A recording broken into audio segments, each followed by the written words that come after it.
Ada satu orang di antara kita mungkin tahajudnya 10 rakaat setiap malam, duhanya 12 rakaat setiap pagi, baca Qur'annya one day one juz, satu hari satu juz, malamnya one night one juz, satu malam satu juz.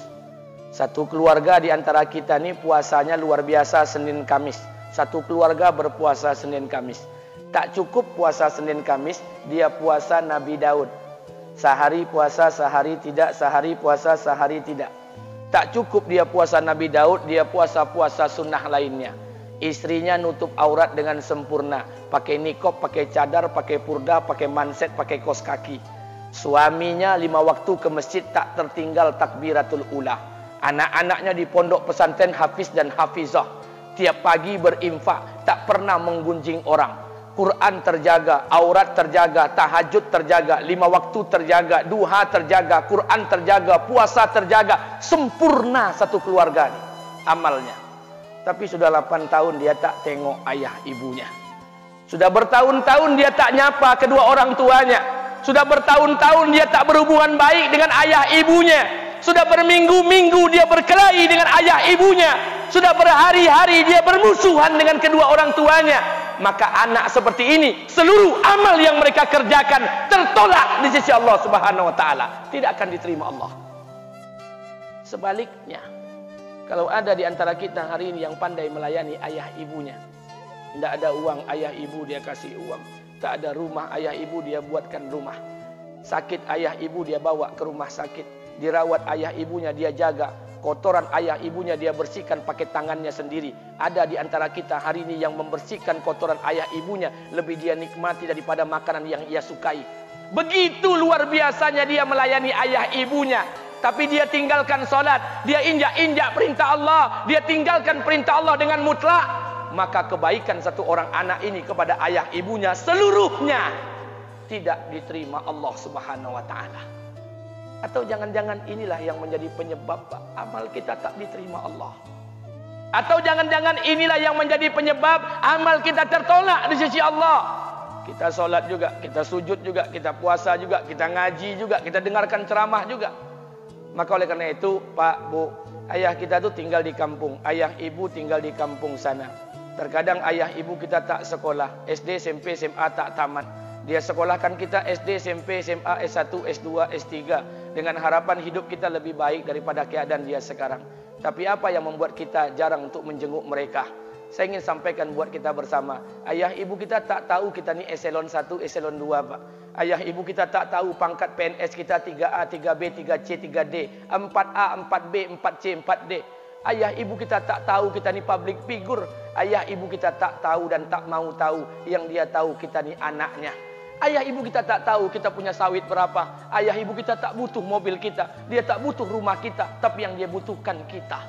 Apa yang membuat kita jarang untuk menjenguk mereka?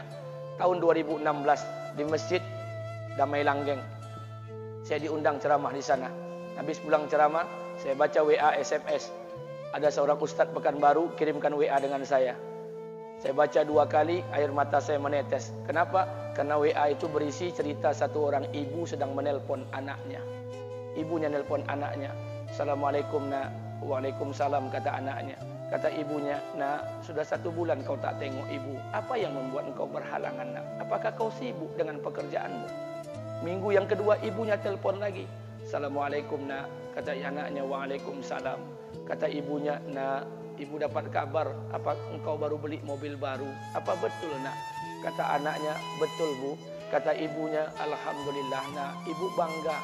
Kau pandai menyenangkan hati anak istrimu. Minggu yang ketiga ibunya telpon lagi. Assalamualaikum nak. Kata anaknya, waalaikumsalam.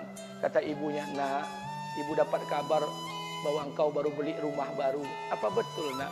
Kata anaknya, betul bu. Kata ibunya, alhamdulillah nak, ibu senang kau bertanggung jawab dengan anak istrimu. Minggu yang keempat ibunya telpon lagi. Assalamualaikum nak. Waalaikumsalam. Kata ibunya, nak, tadi ibu pergi ke pasar, ibu jumpa temanmu di pasar. Kata temanmu di pasar, temanmu banyak bercerita tentang kamu. Kata temanmu tadi, kamu baru beli anak anjing seharga 40 juta dari negeri Belanda. Apa betul nak? Kata anaknya, betul. Kata ibunya, nak, dengarkan pesan ibu untuk terakhir kalinya. Apa pesan ibunya? Wahai anakku, engkau pelihara 1 ekor anjing. Kau siapkan harga anjing 40 juta. Kau siapkan rumah untuk anjingmu depan rumahmu. Kau jaga anjingmu pagi, siang, dan sore. Kau mandikan anjingmu pagi, siang, dan sore. Kau kasih makan anjingmu pagi, siang, dan sore. Demi Allah nak, dengarkan pesan ibu untuk terakhir kalinya. Apa kata ibunya? Demi Allah nak, demi Allah. Kalau seandainya Allah menciptakan ibu, kalau seandainya Allah menciptakan ibu untuk yang kedua kali di muka bumi ini nak, demi Allah, ibu tak ingin terlahir sebagai manusia. Ibu ingin lahir sebagai seekor anjing, biar berada depan rumahmu dan melihat wajahmu setiap hari. Ibu kita tak butuh harta kita, Pak. Dia tak butuh uang kita, dia butuh kita. Apa yang membuat kita jarang untuk menjenguk mereka? Pantas hidup kita tidak berkah. Pantas rumah tangga kita tidak sakinah. Karena hubungan dengan ayah ibu kita rusak selama ini. Masih ada kesempatan, masih. Yang jauh telepon, yang dekat kunjungi mereka. Demi Allah, kita butuh keberkahan doa mereka. Yang sudah meninggal, ziarahi kuburnya dan doakan mereka. Imam As-Syafi'i berkata, apa kata Imam As-Syafi'i? Manusia zalim, manusia bodoh, kalian tak tahu apabila ayah dan ibu kalian mengangkat tangan di malam hari, dia berdoa kepada Allah untuk anaknya. Doanya cuma sekali, malamnya cuma sekali, hanya sekali saja doanya. Apa kata Imam Syafi'i? Sekali doa ayah dan ibu kalian sudah cukup bagi Allah untuk menjadikan kalian anaknya berkah dunia akhirat. Hari ini berapa banyak doa ayah dan ibu kita, tapi tidak ada keberkahan buat anak mereka. Kenapa? Hati mereka tersakiti. Maka pulang, Pak, cari mak bapak kita. Kita punya rumah hari ini, Bu, kita punya rumah, punya harta, punya uang, punya pekerjaan, punya kekayaan, punya sawit. Kita jadi orang hari ini jadi pegawai bukan kena sarjana kita, Pak. Kita jadi orang hari ini bukan kena otak kita. Kita jadi orang hari ini bukan kena kepintaran kita.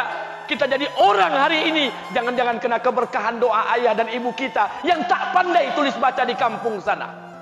Cari mak bapak kita, Pak. Demi Allah, kita butuh keberkahan doa mereka. Apa guna di kehidupan dunia sementara Allah tidak ridho dengan kehidupan kita? Pantas amal kita tertolak di sisi Allah. Maka pulang ke rumah cari mak dan bapak kita yang masih hidup, duduk bersama mereka. Kalau seandainya kita tak bisa membahagiakan mereka, jangan pernah menyusahkan mereka.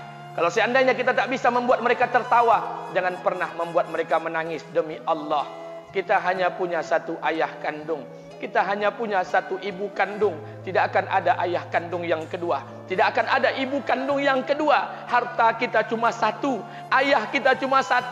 Ibu kita cuma 1. Tidak akan ada ayah kandung yang kedua. Tidak akan ada ibu kandung yang kedua. Pangkat jabatan bisa dicari. Harta bisa diraih. Kesempatan membahagiakan ayah dan ibu kita hanya sekali di kehidupan dunia ini, Pak. Pulanglah. Ketika mereka memanggil, tinggalkan istri, tinggalkan pekerjaan, tinggalkan semua proyek kita. Demi Allah, datangi mereka. Kata Nabi, sesaat kalian duduk bersama ayah dan ibu kalian akan mendatangkan keberkahan. Kenapa kalian tidak duduk bersama mereka? Jangan-jangan inilah yang menjadi penyebab amal-amal kita tertolak di sisi Allah.